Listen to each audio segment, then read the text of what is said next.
What you see on your screens are people who were stranded at airports across the nation because of operational disruptions of one airline. What we must ensure is that the visuals that you see on your screens are not repeated. But how do we do that?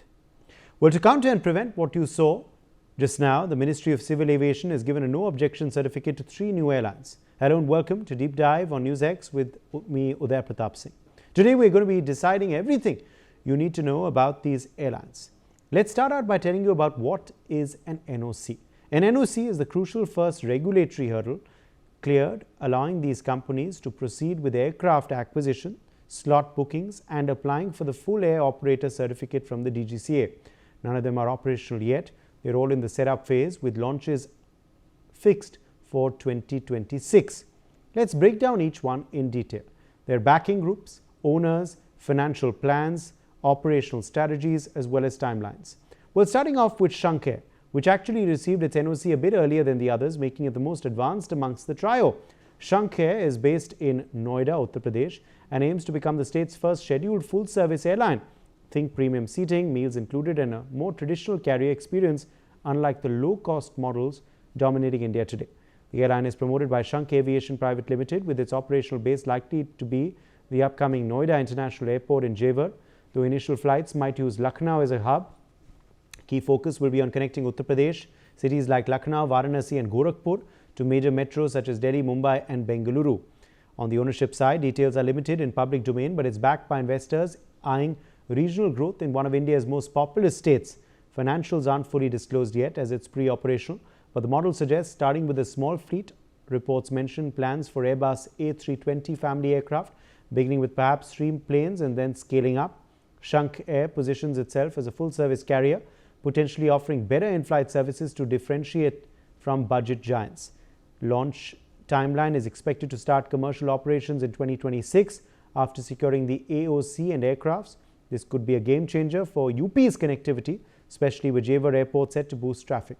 Next up is Al-Hind Air, which got its NOC just this week. This one is promoted by the well-established Al-Hind Group, a Kerala-based conglomerate with over 3 decades in travel and tourism. The group, led by figures like Mohammed Haris and PV Valsaraj, has a strong footprint in Hajj and Umrah services, international ticketing, visa assistance and related businesses. So they're not newcomers to the travel ecosystem. This airline is a natural extension. Al-Hind Air plans to launch as a regional commuter airline, focusing initially on southern India. Its base is likely to be Kochi or Calicut in Kerala. Its fleet will be having ATR 72-600 turboprop aircrafts. These are perfect for shorter routes and smaller airports with lower operating costs. Plans also include connecting Tier 2 and Tier 3 cities in Kerala and nearby states, with an eye on future expansion to Gulf countries, tapping into the massive Malayali diaspora there. It's positioned as a regional player under schemes like Udan, which subsidize underserved routes. This airline could significantly boost Kerala's air connectivity, especially for expatriates and regional travelers tired of long detours through major hubs. Finally, Fly Express, which also received its NOC this week. This is the least detailed of the 3 publicly. Information is limited, but it's described as a proposed domestic airline aiming to enter the market amid strong demand. Based out of Hyderabad, Telangana, the airline is reportedly backed by promoters with extensive experience in logistics, courier and cargo operations, offering a foundation in supply chain management and aircraft operations. Fly Express's focus is on domestic routes, potentially regional or trunk, but specifics are scarce. No confirmed fleet, base or exact strategy yet. Website says coming soon, indicating early stages. The airline is expected to launch in 2026 or later, pending regulatory hurdles. Fly Express represents the wild card. More details will likely emerge as they progress towards AOC. That said, with India's air traffic projected to double in the next decade, these new players could bring about much needed options, lower fares and better regional access starting in 2026. Will they disrupt the giants? Well, only time will tell, but the skies are certainly opening up. Joining us live is Dr. Vandana Singh, aviation expert. Dr. Singh, how do you view these 3 new potential airlines with NOCs being granted to all of them? Thank you, Uday, for having me on your show, and Merry Christmas to all the viewers of NewsX. First of all, how do I see it, Uday? I think this is welcome news. We have been waiting for it. We have been rather yelling for it. And I'm glad that the NOCs have been given.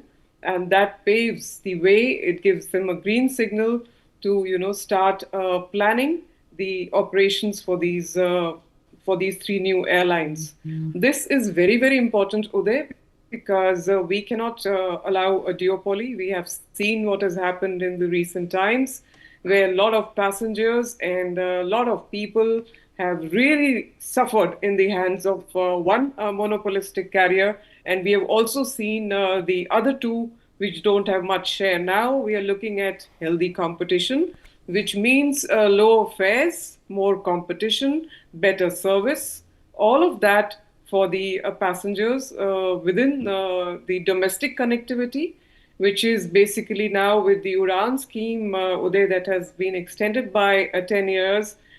Probably now this Hawaii Chappal to Hawaii Jahaz is going to become real, because the fares are going to definitely come down. Tier 2, Tier 3 cities are going to be connected. And with these two big new airports at Navi Mumbai Airport and now the Jewar International Airport opening up, you see there's a lot of connectivity, a lot of hub and spoke model that can come in. And I think Shankh Air already coming in, it's already proposed 10 plus 5, which is 15 A320s, narrow bodies.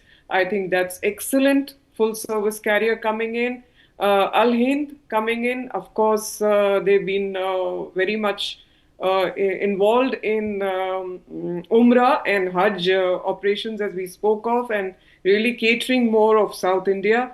But we have this now going full scale, which is again an excellent news. And of course, Fly Express. Let's not forget that supply chain logistics infrastructure in our country is also moving from strength to strength. It is increasing with the airport connectivity, with the booster that's coming in. And Fly Express definitely concentrating or promoted, as you rightfully said, by courier and cargo giants, forwarding giants out there. This is excellent as well, because we need both passenger and cargo to go in tandem.